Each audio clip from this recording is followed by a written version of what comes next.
process to leave Calgary to come here? Very difficult. You know, it's to leave a storied program like the University of Calgary, one that I put in a lot of work in the last 9 years to get them to the point where they are. A program with terrific young men, terrific assistant coaches, support within the university, the city, the minor system, the high school system. It was very difficult. You talked about the parallels in leaving programs before and also the challenge of coming to UBC. Is it safe to say this might be your greatest challenge, considering the school was thinking about canceling football, other sports programs? It hasn't had a winning program, only 3 in the last 15 years.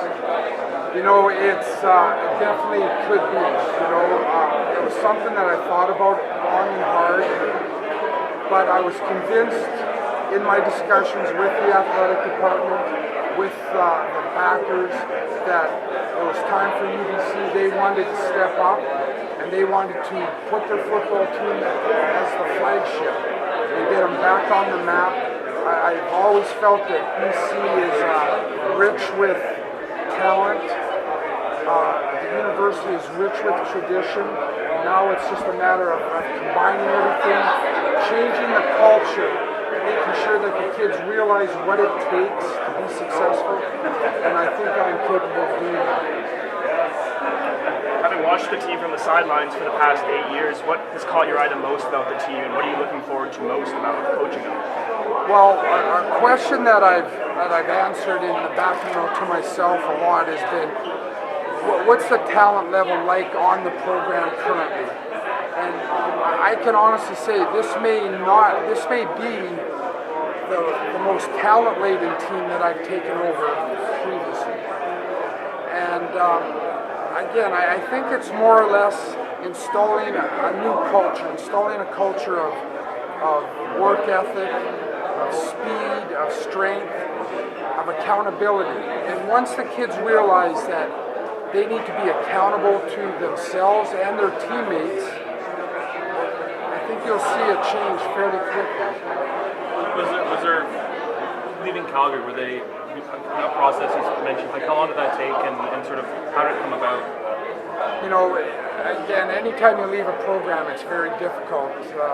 I remember way back leaving St. FX, St. Mary's was difficult, and certainly leaving my kids at Calgary, my coaches there, extremely difficult decision, extremely tough decision, but I believe as a coach, there's tenures in your career. I think that, you know, once you get to the 7th, 8th, 9th year of a certain tenure, it's time to look at another place, something to rejuvenate your desire, your passion for the game, and that was a big factor in my decision to come here. You said there was a 5-year plan when you were in Calgary. Is it the same sort of vision for this program?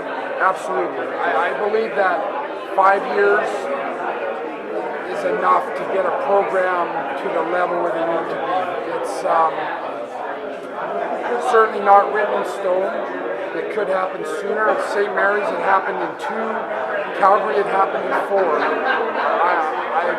I've always sort of established a 5-year plan, and that's what I've got right now in the back of my mind. Was the fact that you weren't able to win a Vanier Cup in Calgary, was that one of the reasons that it was so difficult, because you were able to do it in Halifax, but you know you couldn't go over the hump? No, different era. Right now, you're in the era now of the superpowers, what I call them. Basically the Quebec Conference. Some of the Quebec Conference teams make it very difficult to win. You know, I had at the University of Calgary, my season ended 4 times at Laval. You know, and they're a difficult team, a difficult program to overcome unless you've got the right mixture. And you know, we almost did last year, but we just didn't have it. The reason I left is I just felt it was time for me to look forward to the next tenure. I'm looking forward to living in Vancouver. I'm looking forward to reaping the talent, to establishing UBC as the #1 option for kids out of British Columbia. Like how much work is ahead of you? A lot. A lot. It's not just on field either. It's the alumni here needs to be established because, as I said up front, success in this age parallels with your ability to generate revenue. And the cost of running football programs is becoming more and more extensive. The universities throughout the country are not prepared to fund it entirely. So what you need is third-party funding. And at the U of C, I had a great situation with the alumni there. They supported me. They treated me very well. I get the same idea here.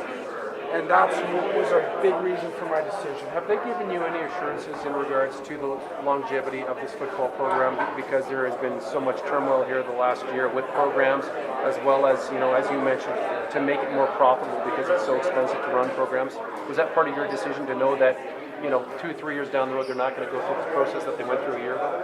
I was convinced through the athletic department, by the athletic department, and the backers that I have met, that they are ready to go all in terms of getting UBC football on board and up to the level where it should be.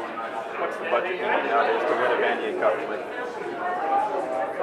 I can't really answer that specifically, but it is getting extensive. It's something where you're playing against programs that have 7 and 8 full-time coaches, extensive recruiting budgets, extensive IT budgets, staffing other than coaches is becoming more and more broad. And so those are things you have to deal with. If you're going in against Laval, you've got to understand that they're going to be in there with 8 coaches game planning while you're still breaking down film if you're not large enough.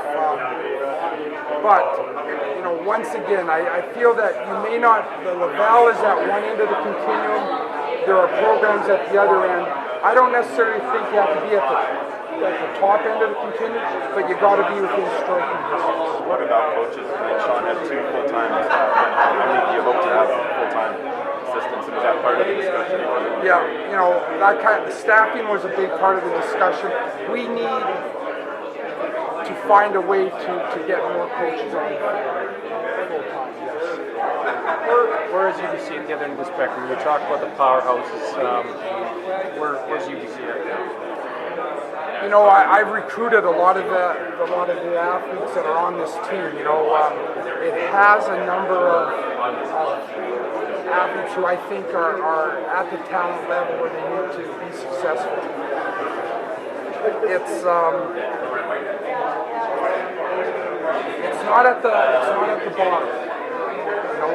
It's not at the bottom. It's in a position where it's going to be interesting to see how a different philosophical approach inspires these young men. You may see that alone may make significant changes. If not, it comes down to a talent level, and then you've got to bring in more talent. And so I'm interested to see how the next 3 months transpires and how much of a difference that can make. And by spring when we have spring football, I'm hoping there's a noticeable improvement, to be honest. How hard did UBC come after you, Coach, when you've left other programs? Is this the hardest that you've been pursued by a school? One word answer, yes. They made it impossible to say no, basically, or? I gave them a ton of options to just say forget it, and they never did. You're known for as a great recruiter. The added challenge here is getting kids into school. But have you thought a little bit about that? Does the pitch have to change at all? The age you attack these kids have to change at all? Well, at Calgary, it's fairly extensive now too. I think as the recruiting process has changed, you need to start looking at kids in grade 10, maybe even before that, and the message has to get out to the young men that if you want to go to school, especially in Vancouver at UBC, that you've got to be accountable for your grades, because there's only so much that you can be done if you fall short of the traditional standards. And that's something that I thought about long and hard, but I see inflation at all schools in terms of grades, and it's something I think we can deal with here.